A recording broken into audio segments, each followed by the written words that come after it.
So welcome everybody to what is already our third meeting of the spring 2016-2017 Mellon Sawyer seminar at the University of Iowa. It's my great pleasure to introduce my colleague Kevin von Bladel, who is Associate Professor and Chair of the Near Eastern Languages and Cultures Department at The Ohio State University. Previously, he was an Associate Professor of Classics at the University of Southern California. Kevin received his PhD from Yale's Near Eastern Languages and Civilizations Department in 2004 with a specialization in Greco-Arabic studies. His broad research program addresses the reception of the classical tradition in Aramaic, Iranian, and especially Arabic, as is evidenced by his first book, The Arabic Hermes, published by Oxford in 2009, which explores the transformation of the Greco-Egyptian sage, Hermes Trismegistos, into an Islamic prophet of science. He has also written extensively on Eurasian cultural exchanges, including his article, 8th Century Astronomy in the Two Cities of Peace, which tracks the reception of Sanskrit astronomy under the Abbasids and Tang China. His second book, From Sasanian Mandaeans to Sabians of the Marshes, which is about to get published in a couple of weeks, fingers crossed, excellent, okay, offers a new history of the Mandaeans, a religious community still present in Iran and Iraq, and also with the global diaspora, which he situates its origins and subsequent development within the Sasanian Empire and beyond. So please join me in welcoming our speaker.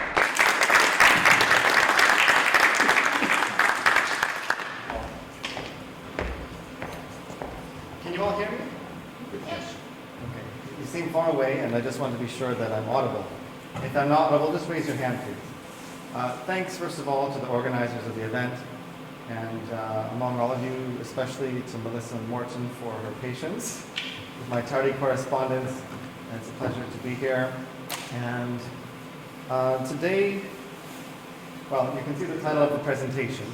My goal is to present some problems that are complicated for scholars who don't specialize in this particular region of the world.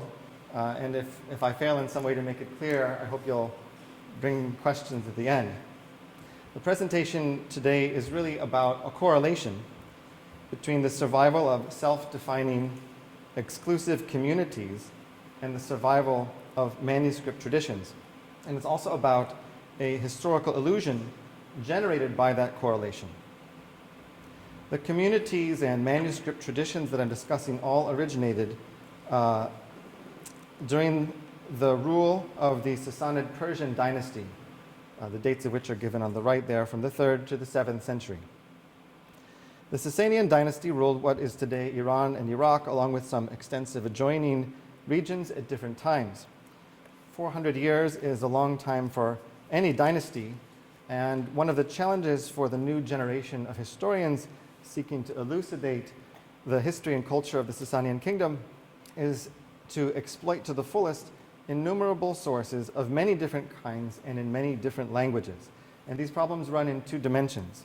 First, there's the normal historical problem that we have few sources for the early period, very few in this case, whereas the bulk of the sources are later, and all of them necessarily, because we are also much later than this period, were preserved after the kingdom had disappeared by people with different interests. So one way to put it is the problem for Sasanian studies is that we have what comes out at the end. And archaeological research on this region for this period is nowhere near remotely developed in the way that, say, archaeology is for the Roman Empire. The second problem is that of integrating sources in different languages, and for modern scholars seeking to bring the different languages of this region together to use all of the sources, we have the problem that there are few curricula of study that allow one person to work on all of them. This leads me to the historical illusion that I mentioned at the outset. The picture that is typical in modern histories of Sasanian Iran, the picture that one is given in works on Sasanian Iran, is of a society in which different religious groups have assiduously defined themselves with a very specific, self-bounded, identity in a community of common faith and practice that was in all ways peculiar, and each group defined itself strictly by contrast with the others, to the point that even the scripts that they used in their communities differed from one another, and some scholars go so far as to think that the very writing systems that they used were part of a sort of self-definition. In effect, it's a world of several different ethno-classes, each belonging to one religion that is exclusive in its claims to membership. Now, this has given rise, as you might expect, to a lot of speculation and hard historical research about how this situation came about. Most of the research on this problem has tended to deal with the issue of identity, which is a major theme for the last several decades, actually, in research on late antiquity. People's identity in late antiquity, or as I sometimes tease people who do this sort of research, we have a lot of work on how people felt about themselves in late antiquity. So here I want to set aside archaeological sources, which is easy to do because we have so few of them, and other ancient material sources, including inscriptions, in order to focus on written texts preserved in manuscript, which addresses the problem raised by this ongoing seminar, studying cultural exchanges through the study of manuscripts. So let me start by comparing briefly the manuscript traditions originating in the Roman Empire with those of the Sasanian Persian kingdom. The two languages of the cultural and political elite of the Roman Empire, Greek and Latin, were the vehicles of literature salvaged by continuous manuscript tradition, as everyone who studies those languages learns. What is preserved is, of course, only a small fraction of what once existed.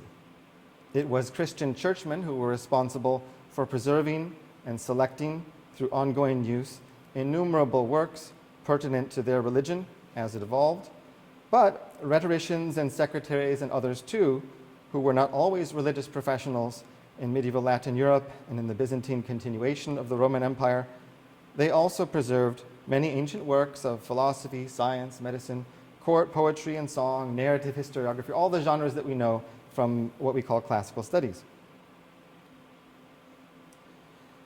And these genres are not particular to Christianity.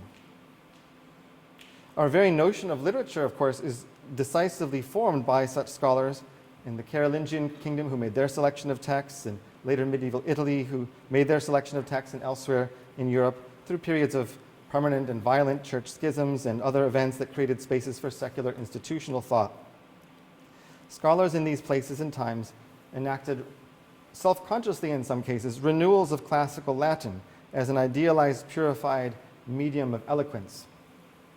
Through their evaluation of ancient texts, as much as their selection of them, learned people in modern times, as modern systems of education have taken shape, inherited a notion of the classical, a set of default standards that were the very definition of literature because they define the contents of education.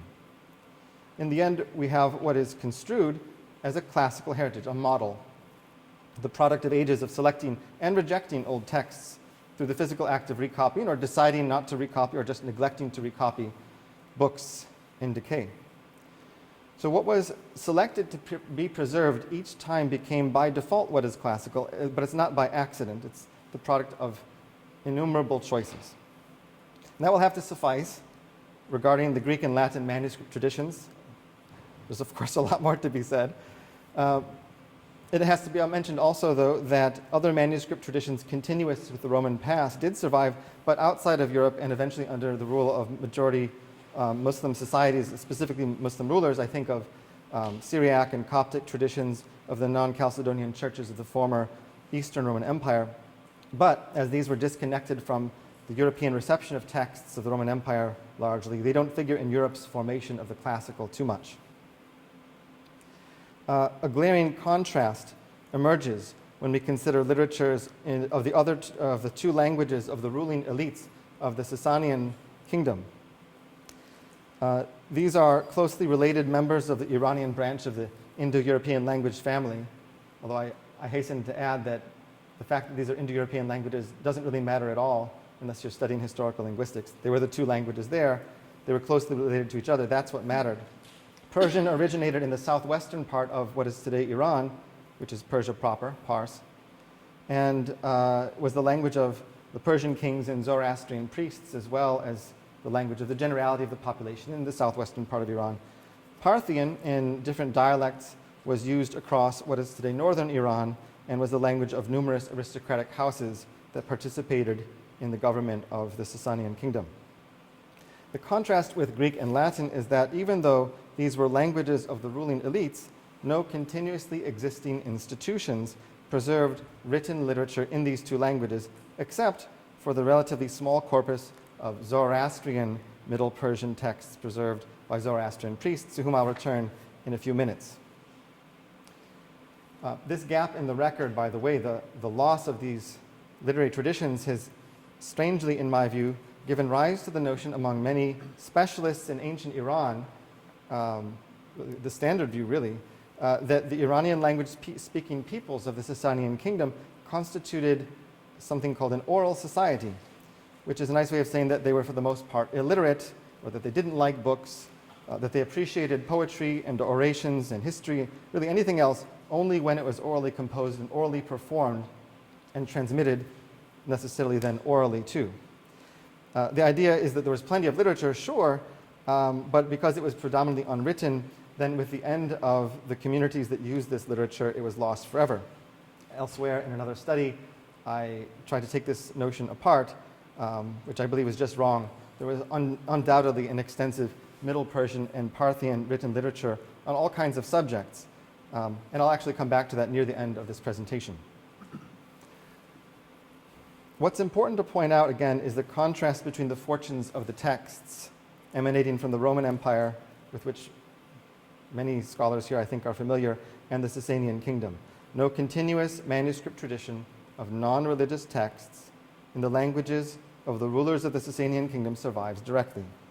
Yet, as I mentioned at the outset, there are 5 distinct, continuous manuscript traditions, a greater diversity of types, at least, than what we have from the Roman Empire.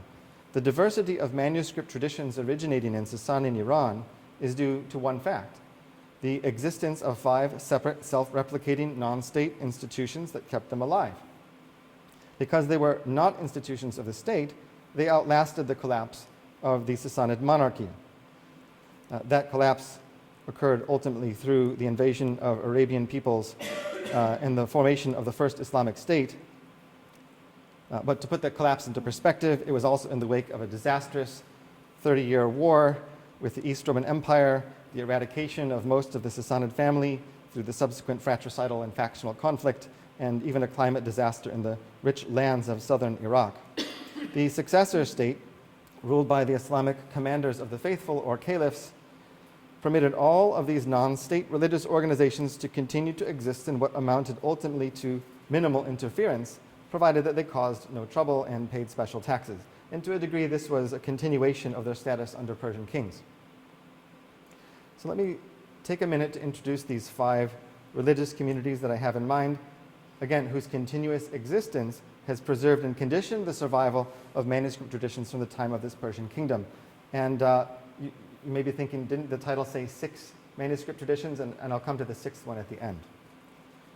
First was that of the Church of the East, the branch of the ancient Christian church that parted ways with the Roman Church gradually as they developed different doctrines and different organizational patterns in the different countries. The Church of the East evolved under the auspices of Persian kings in its own course. Personnel in the Church of the East used the dialect of Aramaic, current in northern Syria and Iraq in the 3rd century and onward, which we call Syriac, although it's really a dialect of Aramaic. They use this for their written works, official works, for liturgy, for all sorts of writing. Syriac writing, this dialect of Aramaic, is characterized, by contrast with other dialects of Aramaic from the same period, by a conservative historical orthography, the teaching of which was made available through schools of clerical learning in the case of this church. Discovered manuscript fragments and literary sources make it clear that clergy and monks of the Church of the East did conduct its religion in languages besides the Syrian Aramaic in other Eastern lands.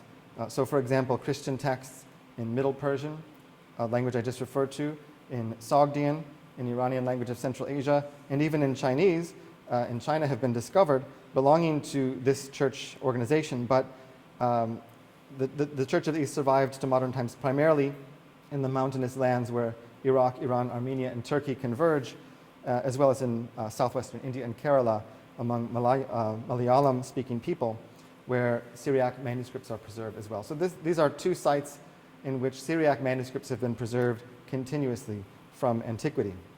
Well, we'll come to that. I should say the tradition of copying them has been maintained. It's not that Sasanian manuscripts survive.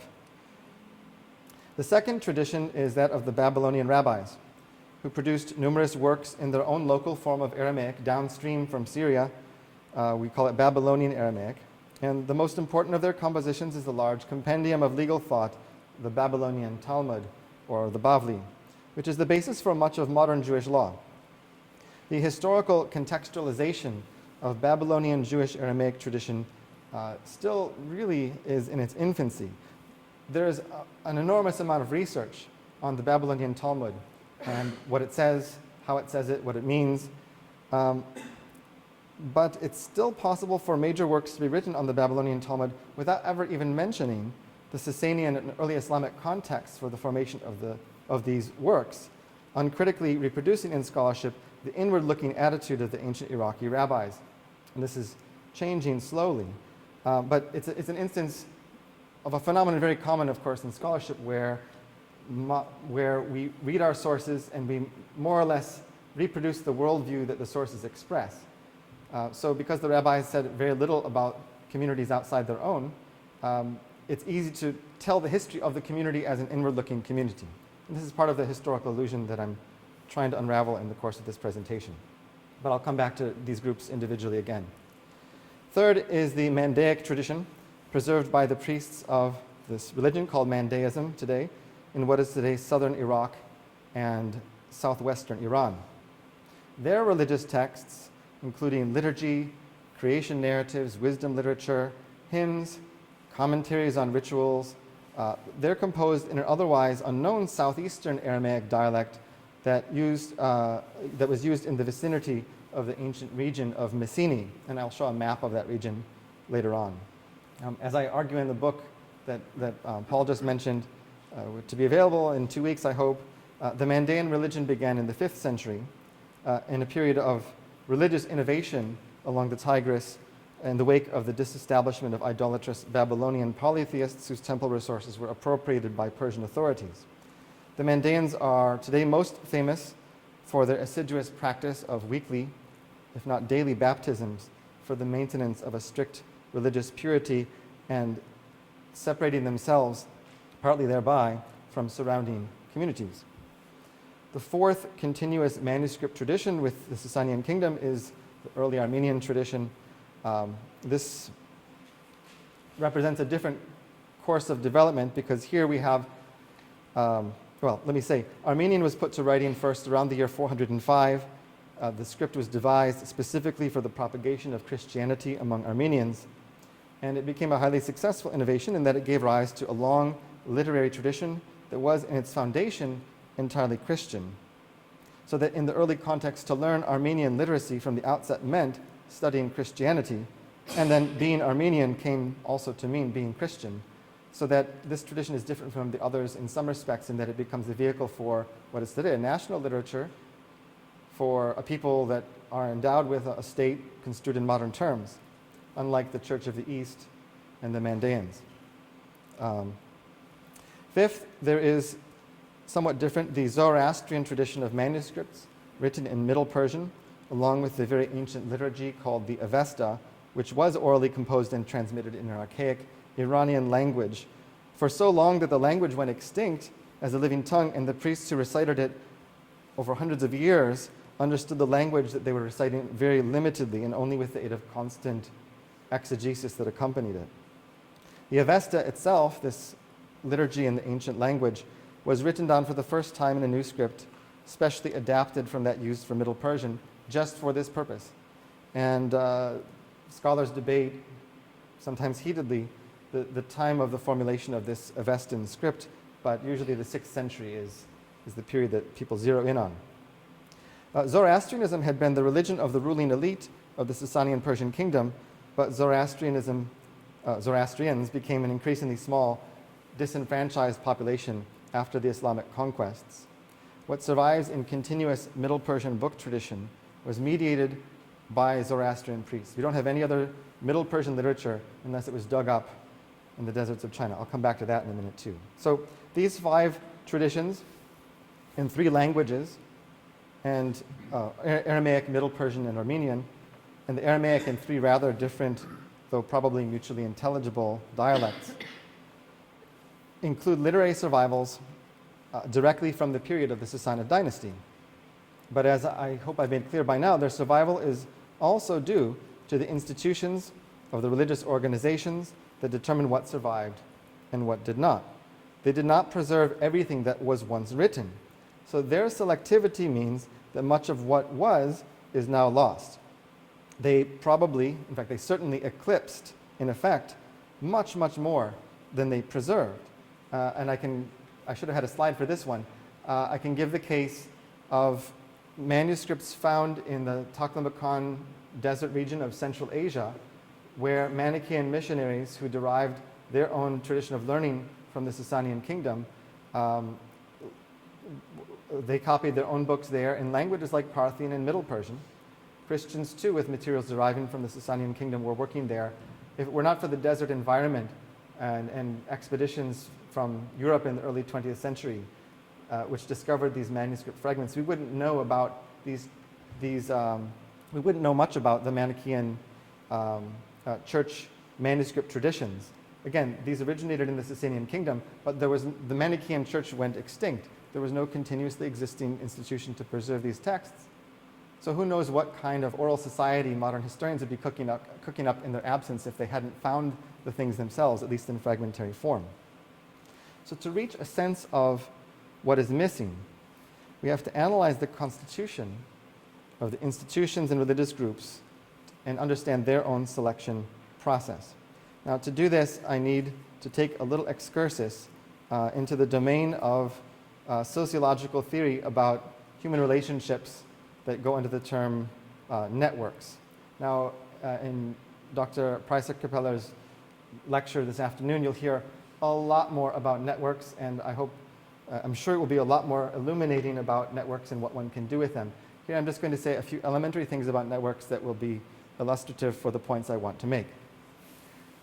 Sociologists have, for many decades now, distinguished different kinds of patterns of social relationships that are exemplified here in this very simple chart. We all can understand these relationships from our own experience. There are people who are involved in local networks in which everybody knows everybody else. Think your nuclear family, perhaps, if you had that kind of a family. Think small towns where not many people come in, not many people go out. Everybody knows everybody else. And so there's not much in the way of news among those people. There's no new information because they all are familiar with each other. By contrast with these local networks, we can have what some sociologists dub cosmopolitan networks, in which case the pattern of relationships is not dense, redundant, and multiplex, but rather relationships are scattered and people know people through other people. These are characteristic of university settings, for example, where people come from all over the world, big cities where people migrate from many different places. And now, 2 different lines of research build on the observation of these poles of different kinds of networks in different ways that are relevant to what I want to say here. On the one hand, scholars who study the sociological patterns of conversion from one religion to another find that these patterns are relevant to conversion. And on the other hand, linguists who study language contact and the shift of language in a community from one to the other through a period of bilingualism and then to monolingualism in a second language, they are also related to this. So let me take a minute to explain something about this. So I can keep it succinct, I think. In the period that we're talking about, you can call it late antiquity and the early Middle Ages if you like, the period, say, 200, well, the period of the Sasanian kingdom. there were many religious groups competing for the exclusive commitment of followers who would financially support the existence of the institution. So in the case of the Mandaeans, every time someone went to get baptized, they would leave a little donation for the priest. That was part of the deal, and that's the priest's income. Talking to my colleagues who study the Babylonian rabbinate, I'm drawing blanks from them about how the rabbis made their money. Sometimes they had endowments, quite plausible. Sometimes they got donations from querents who wanted to have answers with respect to the law. It may be that actually the rich people got to be the rabbis. I don't have answers from my colleagues in rabbinic studies. But these groups needed exclusive commitment to maintain themselves, and that's how they financed themselves as organizations. And the idea was that each group eventually became more like a local network, and to different degrees in each case. Now, sociologists have shown that local networks are resistant to conversion. And this accords with the principle of these networks that cosmopolitan networks are better at transmitting information. There's a landmark article from 1973 by Mark Granovetter called "The Strength of Weak Ties." You've heard this expression. The idea is that you can actually get more new information through the ties exemplified on the right side here of this slide. Because in a local network, everybody knows each other and all that they have to say. So, for example, this is used by people who are job searching today. You need to network, right? You need to make a lot of weak ties because somebody, if your local network is not providing you with a job, you'll find these opportunities through somebody who knows somebody, right? Who knows somebody maybe. And that's how new information is transmitted. Similarly with conversion. People don't normally convert to the religions of strangers. They need to establish some kind of a social network with them, but there have to be initially the basic cosmopolitan network ties of contact. So what this means is that local networks that exclude contact with outsiders are more likely never to convert, and people who have lots of contact are more likely to convert, right? We can talk more about specific cases in the discussion afterward. Now, with respect to language shift, linguistic novelties are also a kind of information, in effect.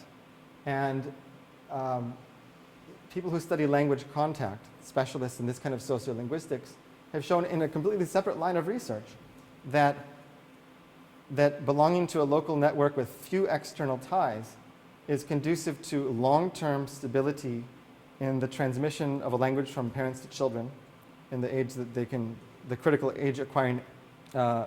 language acquiring period of early age, that is childhood.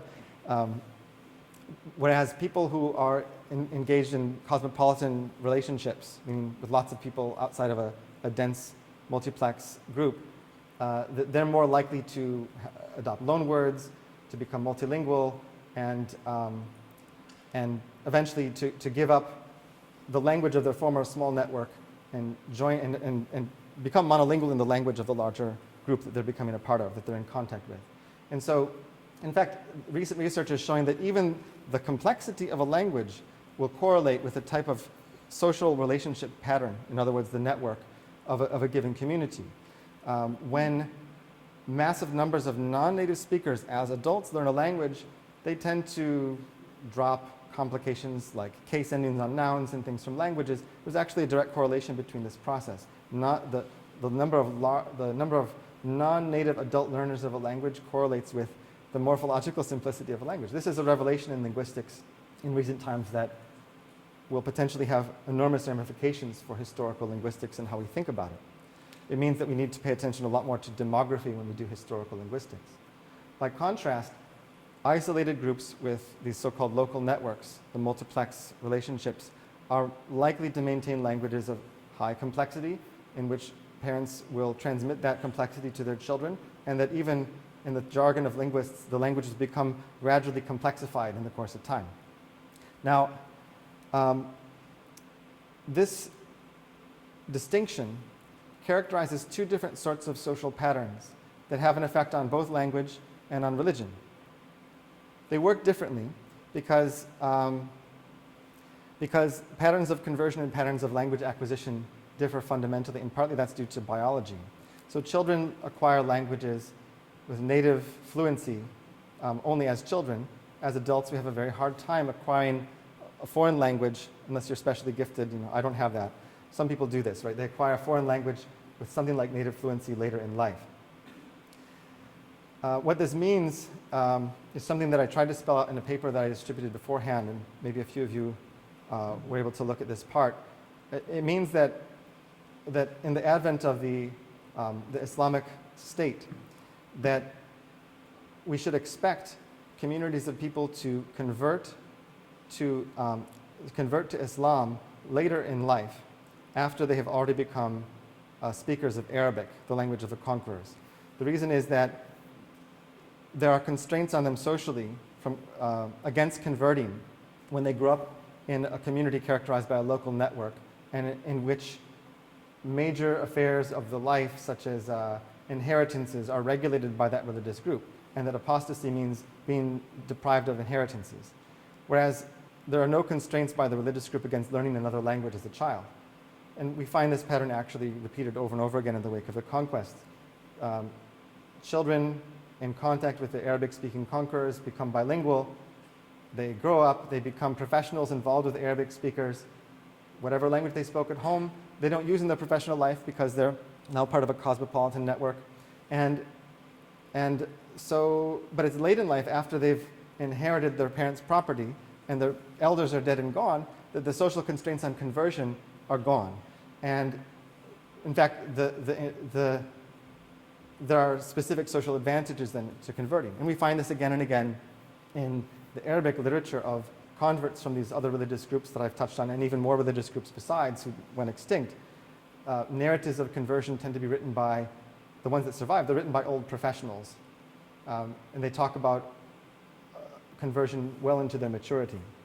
Now, the survival of these groups' texts that I've been talking about is due directly to the call for new copies to be made, of course, and in every case stimulated by demand particular to each generation and each new copy. When there are these religious groups that succeed in forming what you might call hard boundaries, they maintain a local network for themselves and avoid cosmopolitan contacts.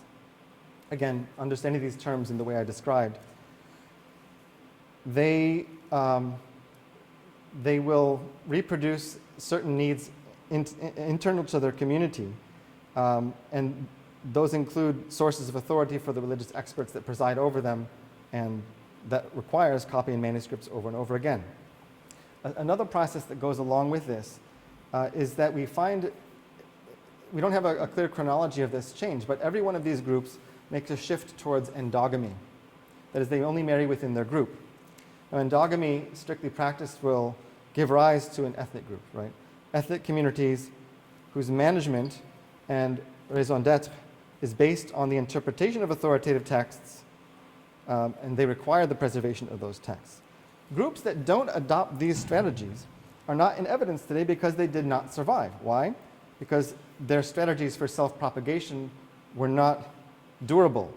Their willingness to socialize with members of other religious groups and to intermarry among other groups meant that they were the most susceptible to conversion and to language shift, and in effect what you might call assimilation. By contrast, groups that maintained assiduously endogamy and a local network pattern of social relationships, they keep to themselves and they persist. These are the ones that preserve manuscripts. Now, I can give you a few examples.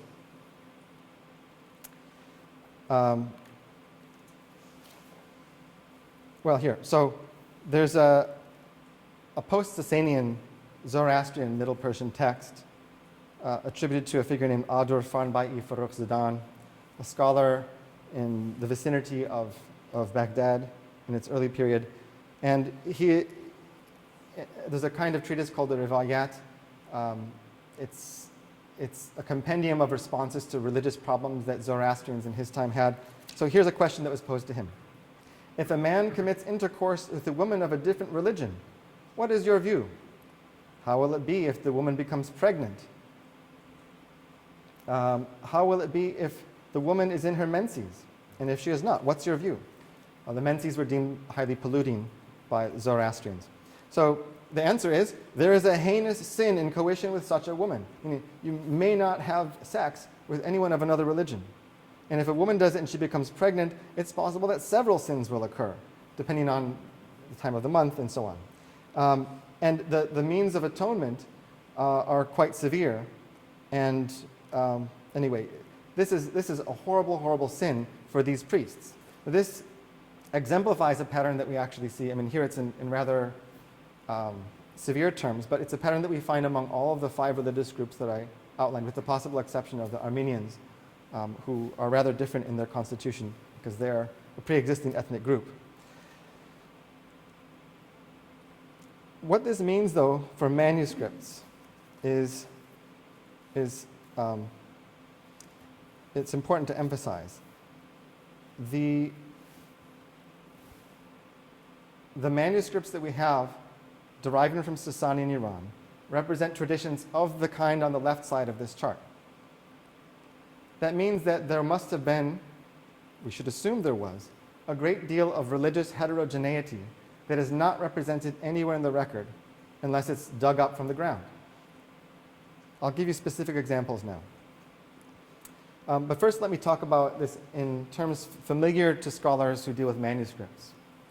So a stemma codicum is a chart by which textual critics imagine the interaffiliation of manuscripts that are copied from copies, which derive from copies.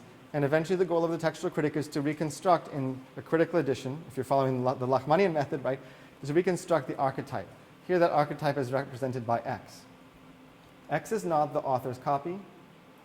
X is the copy from which all the extant copies derive, and it's probably as good as we're going to get if we can reconstruct that.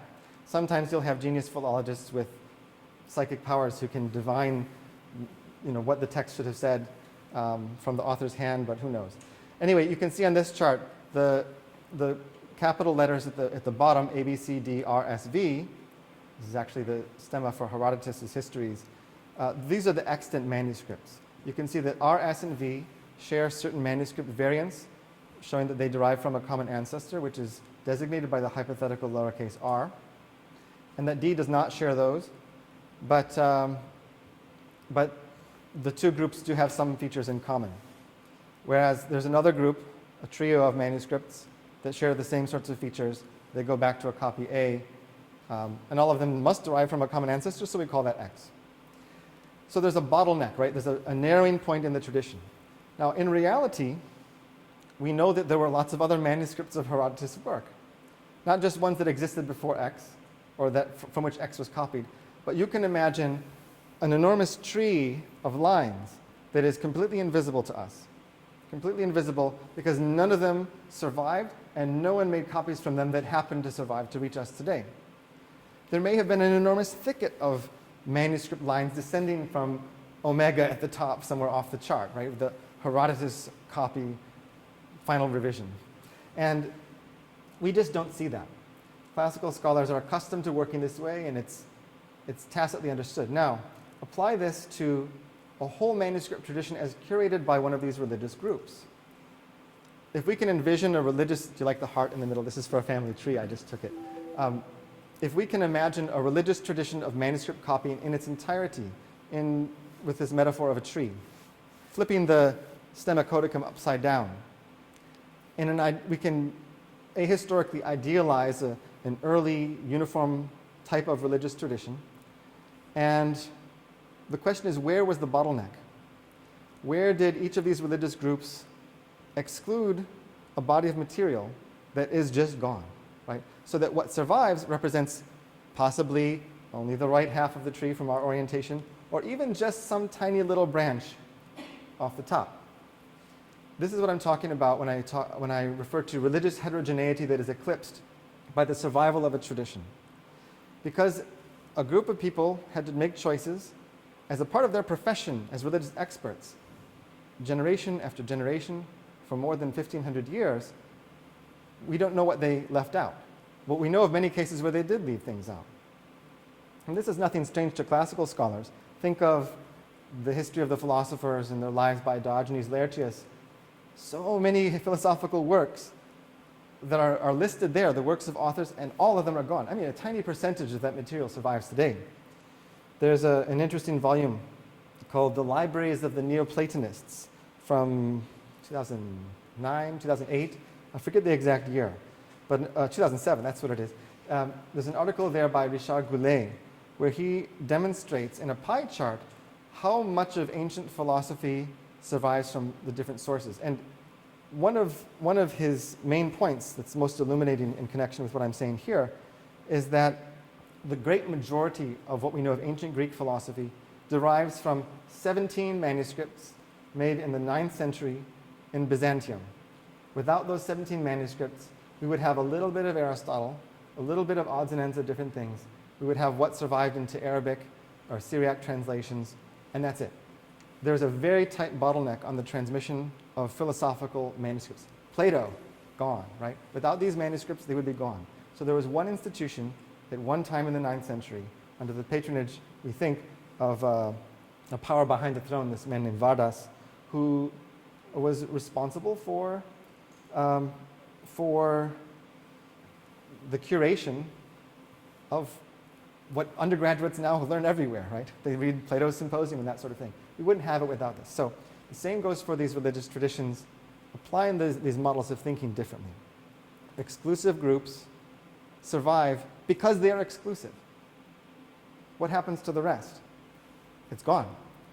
Now this leads us to, the problem of the bottleneck leads us to the historical illusion that I was mentioning at the outset, that I want to challenge. Historians of Sasanian Iran today imagine a world back projecting from what we know from these manuscript traditions of very fiercely fighting religious groups that hate each other, that they're looking inward perhaps in the case of the Babylonian rabbis, they're excommunicating each other in the case of the Church of the East and other churches. They demand exclusive commitment. But what happens to groups that are not so successful in demanding that exclusive commitment? They disappear because they're participating in cosmopolitan networks that render their subjects susceptible to conversion, to language shift, to assimilation, right? So it's actually a pattern of social relationships that constitutes the bottleneck through which our information about the Sasanian kingdom comes. That means that we are in grave danger if we assume that these religious groups were all just as they turned out to be in the Sasanian period, because the only reason they survived was this peculiar pattern.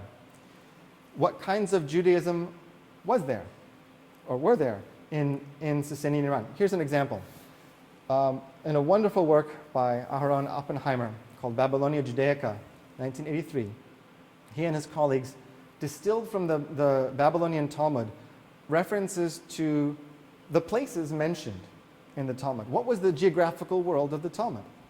And one of the points that came up again and again in their study was that certain regions are safe for Jews to intermarry within. That is the region of pure lineage, and they're explicit about that.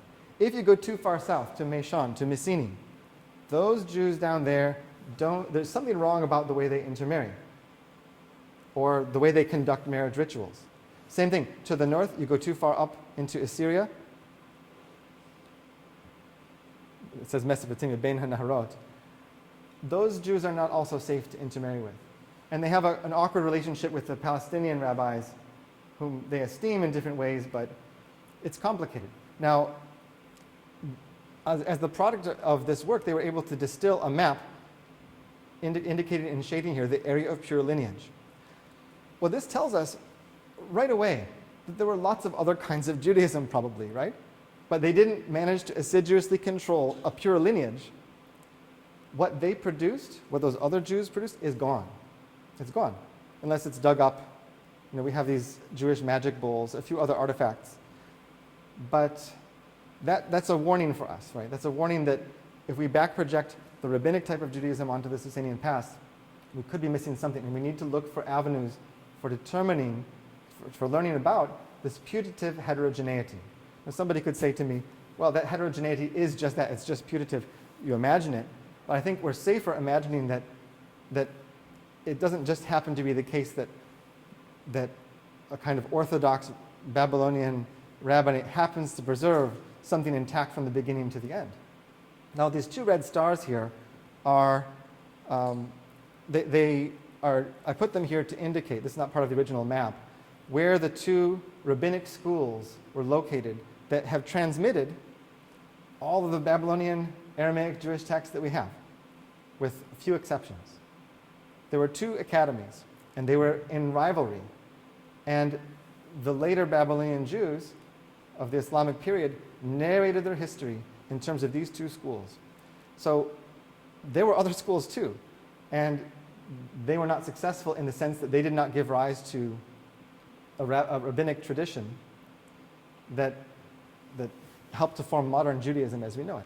So again, we don't know about even the heterogeneity within this area of pure lineage, the heterogeneity of doctrine, of ritual practice, but there were institutions that were also bottlenecks, institutions in which religious experts were trained, and a homogeneity within the group was defined, and anything heterogeneous was excluded. Similarly for the Mandaeans, the region that I've circled here in red is more or less the region in which Mandaeans are attested in antiquity in the early Islamic period. In the southern part of Iraq, which is what's represented here, there were massive marshes connected with networks of canals, and for the baptizing Mandaeans, it seems to have been a convenient environment to live near free-flowing water, which they required for the rituals. Water that was cut, meaning stagnant, was not usable for their purposes. So we know from a few hints in different sources that there were some kinds of Mandaeans who went under different names, who had different teachers, who lived to the north in a region called Beit Armaye, which is the central part of Iraq, to the north and west of this red circle. We don't know if what survives in the Mandaic manuscript tradition represents some of their material. In fact, we have reason to think, there are explicit statements in the Mandaic manuscripts that say that certain priests would say, I have found that the manuscript I've copied here is a good version of this ritual. Anyone who does it differently has to be excluded. This is the sole true copy, iteration of the ritual that is expressed here. And so even within this region of southern Iraq and southwestern Iran, there are processes of formations of canons or proto-canons that become the basis of everything later. Every time something's left out, with every generation. And this is a problem in Mandaic studies because the corpus of texts that survive don't present a systematic doctrine. In fact, there are seven different creation stories that end up compiled in the anthologies of the Mandaic priests who made it through today. How did that happen?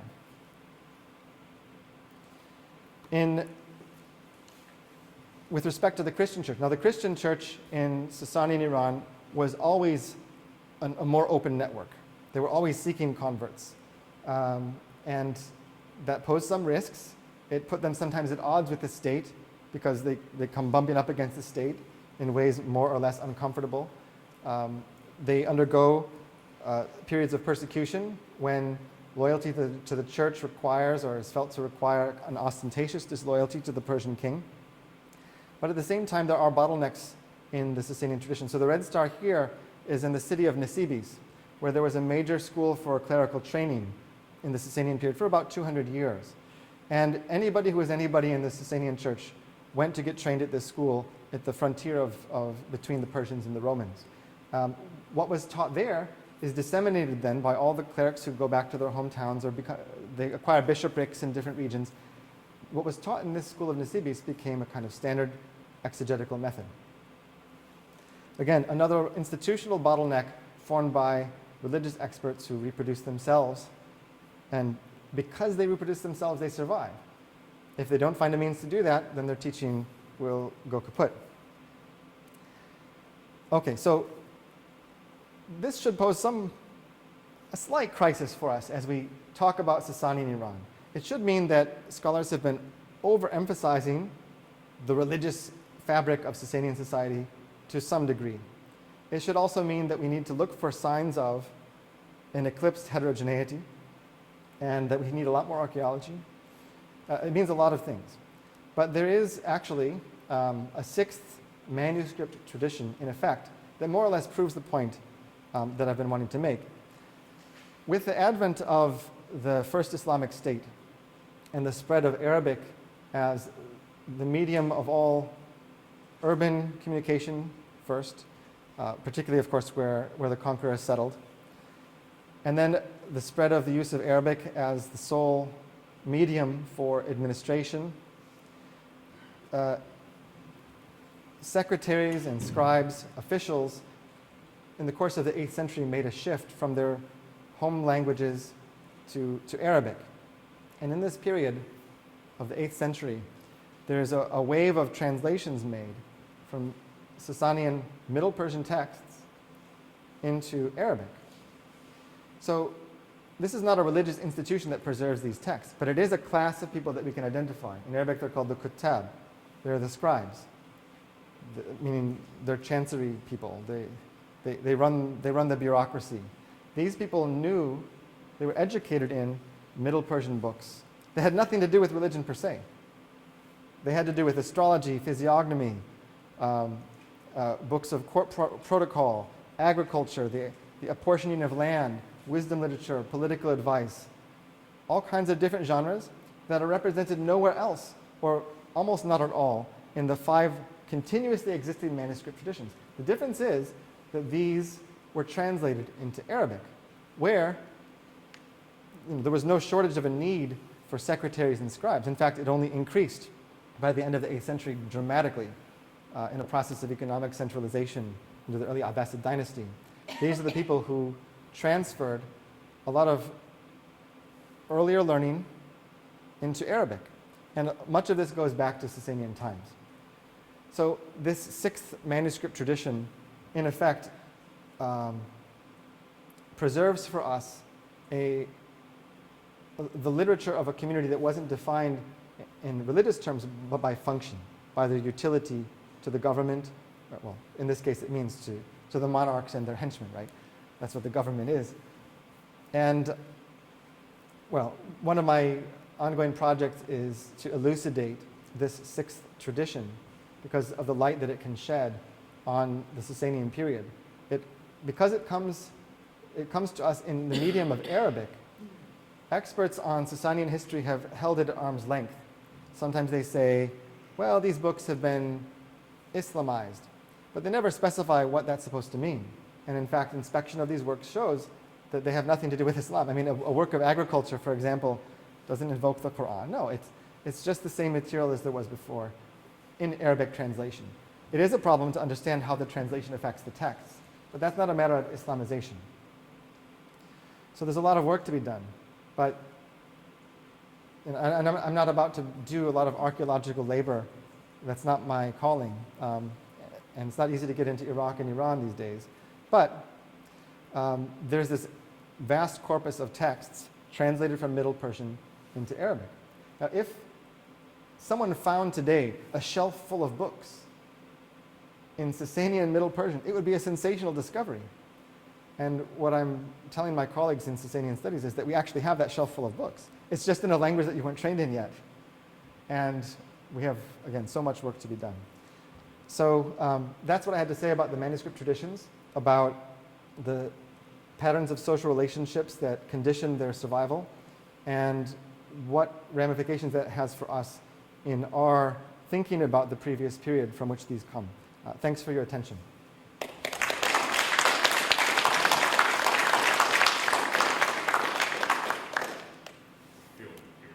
Okay, well, I'm happy to take questions, comments, corrections, and advice.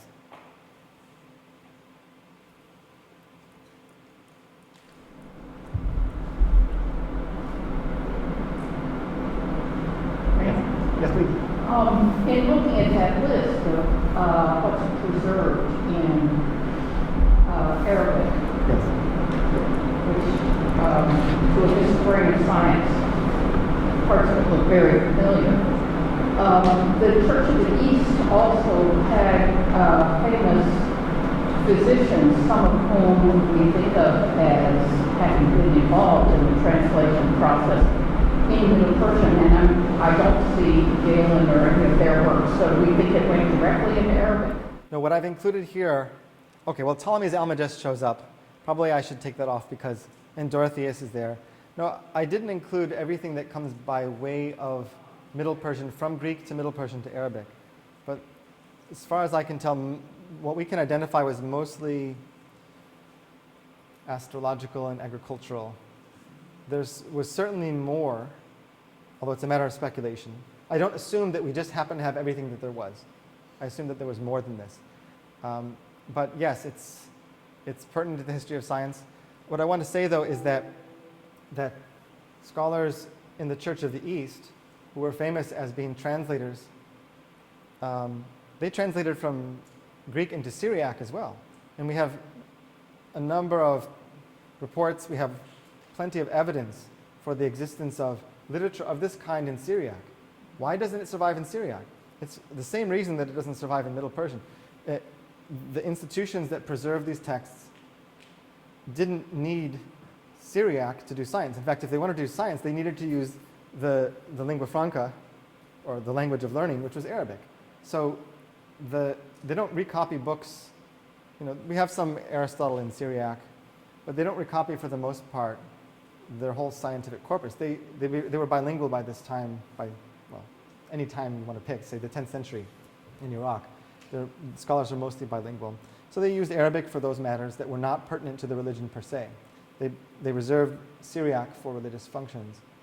This gives a false impression. I mean, many times, I remember a frustration with standard reference works when I was studying Syriac. At first, they would say, and Syriac is a Christian language that comes from, what's a Christian language? Languages don't belong to religions. People belong to religions, right? There were pagans who spoke Syriac. There were Jews who spoke Syriac, and other people too. But it's a shorthand, maybe. We can excuse it that way for saying that Christian texts are preserved in the language. But it does give people a false impression. Well, it seems to mirror a process that happened in the 6th century in the Latin reading West. By the time scholars realized that younger generations were no longer bilingual and that they better translate into Latin, they didn't have time to get it all. So. Yeah, that's it's an area that still remains a little murky to me. Maybe not to everybody, but I haven't looked for several years, but when I looked for more information about that, I came up short. It's complicated by the emergence of Proto-Romance or early Romance. Is it late Latin? Is it early Romance? And the model that one holds for the transition matters there too. So it's a complex linguistic situation. Yeah, right. That's what we have, right? Yeah. Paul, can we ponder your bottleneck metaphor a little bit? You want the tree? Yeah. Which one? Yeah, that's good. I mean, yeah. So you're going originally from the Lachmanian schema, so something that holds for a single work. But you're applying that more broadly speaking to an entire literary tradition. Is that? Well, no. What I'm saying is that there are, if you understand a bottleneck in the manuscript tradition, right, and that there were historical circumstances that conditioned the selection of a manuscript for recopying, then you can apply the same idea, mutatis mutandis, to religious traditions, manuscript traditions. And there were specific institutions that were bottlenecks. We can say this is the place where everybody was trained in this canon of text, and that made a canon. And that's what was transmitted. Of course, it's complicated and fuzzy, and there are texts that don't quite fit, that happen to survive.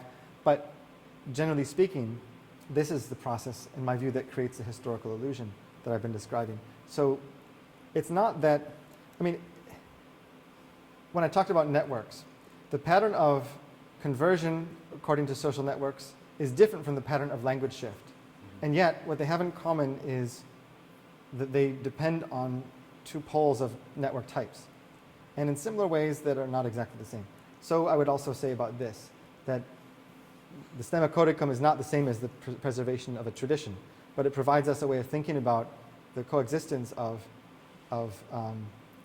institutions of transmission and the manuscript copies themselves, right? It's the cultural traditions interacting with the manuscript copying, which is what I was asked to talk about. Yeah.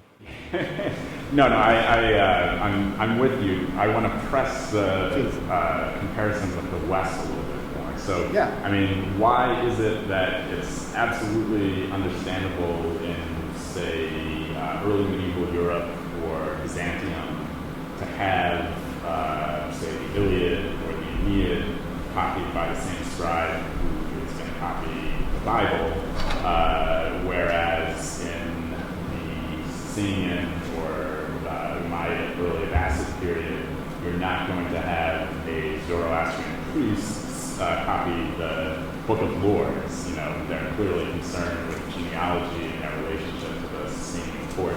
So why does the whole sort of Middle Persian historical literature thrown to one side on it? Because that seems to be... So the Middle Persian historical literature is not thrown to one side, but it's actually translated into Arabic. The problem is that those translations were digested by later historians who integrated it into world histories of Islam and therefore then abandoned the Sasanian histories that had been translated. So we have to reconstruct those translations in Arabic on the basis of later citations for the most part. Or look at manuscripts like the Sprenger manuscript that I mentioned to you last night, where these things have just not been consulted yet. But the main difference between the situation in Europe and the situation in the world that becomes the Arabic-speaking world is this. It's that there was a massive conquering state that kept growing, and for reasons particular to this region that I tried to address in the paper I circulated in advance, the generality of the population in this region shifted to Arabic, eventually even for the language of the home, with the exception of communities characterized by this local network pattern. So in northeastern Iraq, you have, in Azerbaijan, there are these Aramaic-speaking villages, right, where they speak Neo-Aramaic dialects that have evolved in isolation from other Neo-Aramaic dialects. It got to the point in northeastern Iraq where in the same town, you would have a Jewish community and a Christian community, and their histories were separate. They had moved to the same towns at different times and then stayed. But the Neo-Aramaic dialects of the Jews and the Christians were so different that they didn't even know they were both speaking a kind of Aramaic at home. They used Arabic in public, and so they had the Jewish language and the Christian language. And they, you know, that's how local this network was. So yeah, no, I like the network analogy, but I'm just trying to, and maybe this is a better conversation. Let's have this conversation in the seminar, and I'll stop arguing. Thanks, though. Yes. Yes. Hello. To piggyback off of the network conversation, not to divert any further from the actual topic at hand. What do you mean by a cosmopolitan? I just mean that not everybody knows everybody else, and there are a lot of people involved. That's the main difference, right?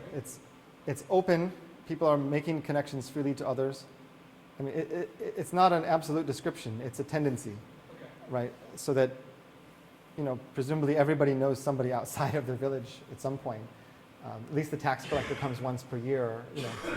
Yeah. Well, I mean, I'm mainly thinking there was a paper 3.5 years ago or so by Mark Newman, Amy J. Newman, and some of his grad students called "The Small World Effect as a Modern Phenomenon," where they did actually an epidemiological study showing, this is sort of anachronistic, around the time of the Black Death, that small, highly dense networks would not have been interconnected in the same way that a modern society is. Otherwise, the Black Death would have spread much differently than it did. Yes. And I'm sort of retrojecting back in time and 1,000 miles or so to the east. It seems to me that the local network would have been it, and that there wouldn't have been connections sort of proliferate between groups. Yes. At least on a countrywide scale, maybe across a city, but. I agree, and that's why this map here is also, in effect, propagating an illusion. You have these ink blot maps of control by a state, by a monarch, but mostly the nodes of control were local, with lines tying them together, but most of this territory was not under the direct supervision of anybody connected to the state, as long as they paid what they had to pay and were accounted for in doing so. But the process of Arabicization and Islamization in the wake of this conquest never stopped. It's still going on today. And when one hears about, there are episodes in which social circumstances put groups that we now consider as minority groups at risk. And that's when these things happen. At the same time, well, there are a lot of changes, of course, right, in the 20th century with modern education systems, nationalism. It's impossible to summarize all of these. But the point is that most of this region in color on the map was home to lots of different communities until recent times that had distinct identities and that had a degree of self-government, at least with respect to domestic affairs. And so it's not that, boom, people talk about an explosion from Arabia or something like that. This took generations just to affect the military conquest, and it took centuries for Arabicization to continue. And again, it's not complete in the sense that not everybody in this colored zone speaks Arabic. Yeah, I don't know if that answers or responds to your question adequately. About the epidemiology, though, that connection is an important one. And it reminds me of something to do with the Mandaeans. A few centuries ago, there was a plague outbreak among the Mandaeans, and all the priests died. Now, it may be that this group was more vulnerable to plagues because of their assiduous shunning of outsiders, which is noted by travelers who encounter them basically at all times, down to the 20th century. It was so bad, in fact, that the apprentice priests had to consecrate each other to make a new generation of priests. And now, with so many Mandaeans under dire circumstances in the wake of the United States invasions of Iraq, they're now well known in Iraq, and people who don't want them there have been attacking them, throwing acid in people's faces, and so on. So there's a diaspora, and there are not enough Mandaean priests to help people make it to the afterlife. They require specific ritual conducted by the priests to in their view, attain the afterlife that the religion's all about. So it's not clear what will happen to the Mandaeans. I don't think the prognosis is good, but a simple, a plague event can wipe out a community like this, which was otherwise encapsulated in a bubble and preserved from such things.